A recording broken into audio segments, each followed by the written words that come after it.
আগামীকাল বাংলাদেশের আদালতে ইসকনের সন্ন্যাসী চিন্ময় কৃষ্ণ দাসের জামিন মামলার শুনানি রয়েছে। এই অবস্থায় সবথেকে বড় প্রশ্ন হলো আগামীকাল চিন্ময় কৃষ্ণ দাসের হয়ে যে আইনজীবীরা সওয়াল করবেন তারা শেষ পর্যন্ত সওয়াল করে উঠতে পারবেন তো? আবার কোনো অপ্রীতিকর ঘটনা ঘটবে না তো? হামলা থেকে হুঁশিয়ারি এর আগে চিন্ময় কৃষ্ণ দাসের আইনজীবীদের উদ্দেশ্যে দেওয়া হয়েছে কট্টরপন্থী আইনজীবীদের তরফে। তার কোনো প্রতিফলন আগামীকাল দেখা যাবে না তো?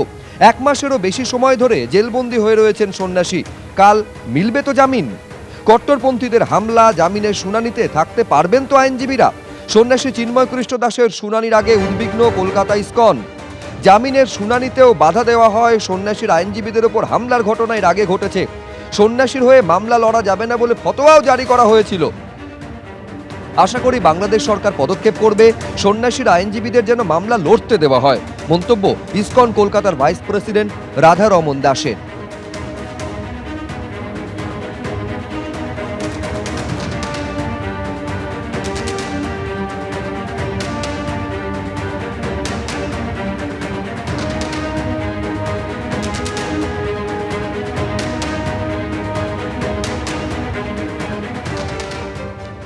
1 মাসেরও বেশি সময় ধরে চিন্ময় কৃষ্ণ দাস তিনি জেলবন্দি হয়ে রয়েছেন। ফলে প্রশ্ন হচ্ছে যে আগামীকাল যখন জামিন মামলার শুনানি হবে সেই জামিন মামলার শুনানিতে অংশগ্রহণ করতে পারবেন তো আইনজীবীরা?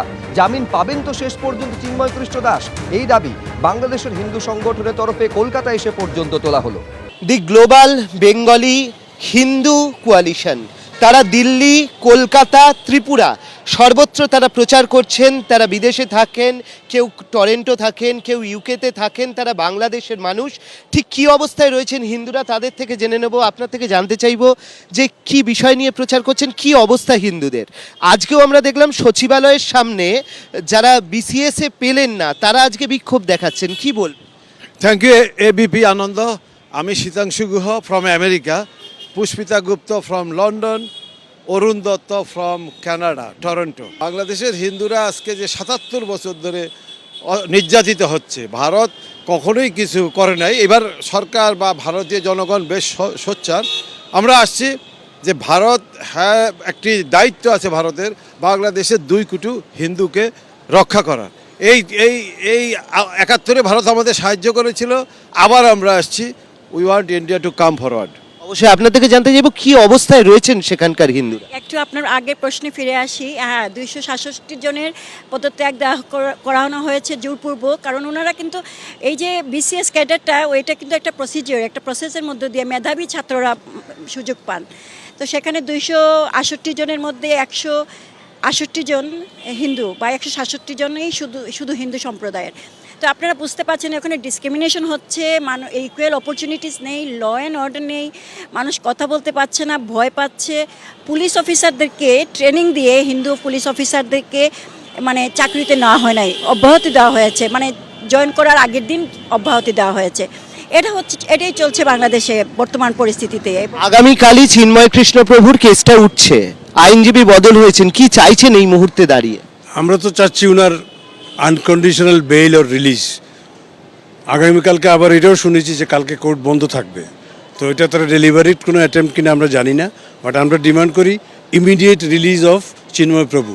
কি অবস্থায় রয়েছেন সেখানকার হিন্দুরা, কি খবর পাচ্ছেন? আমাদের অবস্থা খুব খারাপ, দিন দিনই খারাপ হচ্ছে।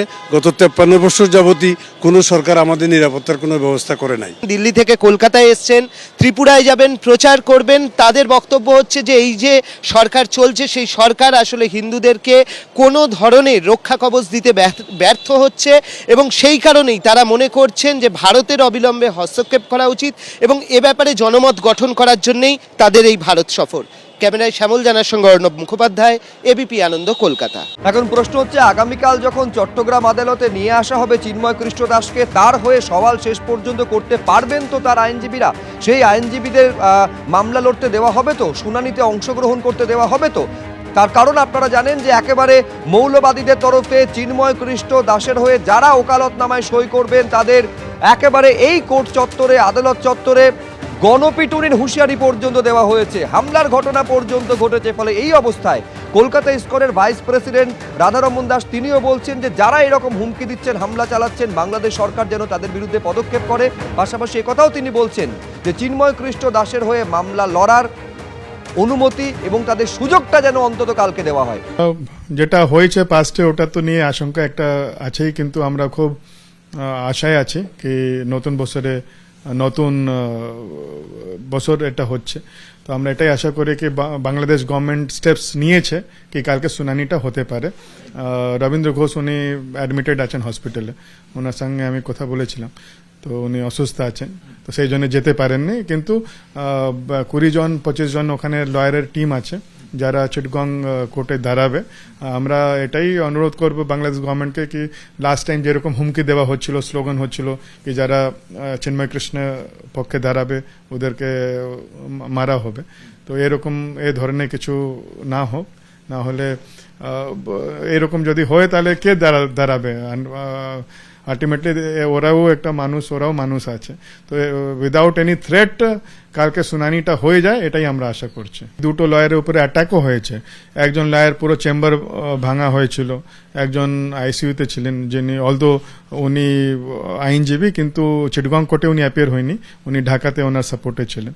তো অ্যাটাক হচ্ছে, এটা খালি হুমকি পর্যন্ত সীমিত নয়, তো এটা নিয়েই আশঙ্কা রয়েছে।